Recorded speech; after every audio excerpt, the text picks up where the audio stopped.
जी ये मज़ीद अंगूर आ गए हैं, चौथे महीने में जा रहे हैं। ये कुछ पेयर आ गए हैं, ठीक है जी। ये उन लोगों के लिए है जो कम इन्वेस्टमेंट कर सकते हैं, ज़्यादा इन्वेस्ट नहीं कर सकते, तो कम इन्वेस्टमेंट से काम स्टार्ट करें और थोड़ा 1-2 महीने इसके लिए 3 महीने वेट करें, तो यही ब्रीडर पेयर आपके 70-80 हज़ार रुपये के बन जाएंगे। यानी कि आपके पैसे चंद महीनों में डबल हो जाएंगे, ठीक है जी। तो ये पेयर है, ये जिसकी समझ में आए, ये चौथे महीने में जा रहे हैं, देख लो। नहीं कुछ लर्न हेड है, कोई अंगोरा है, सबके बाटा रेट है, ठीक है जी। खासकर उन लोगों के लिए।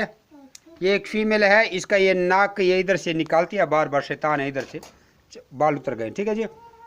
ये जिसको समझ में आए वो उन लोगों के लिए जो इन्वेस्टमेंट नहीं कर सकते, तो चलो ये पेयर एक एक ले लें और 2-2, 2.5 महीने, 3-3 महीने इंतज़ार कर, तो यही आपके ब्रीडर पेयर बन जाएंगे, ठीक है जी। ये इसकी वूल उतरी हुई है, एक फीमेल ये एक इसमें सेल हो जाएगी, ठीक है जी। Top quality.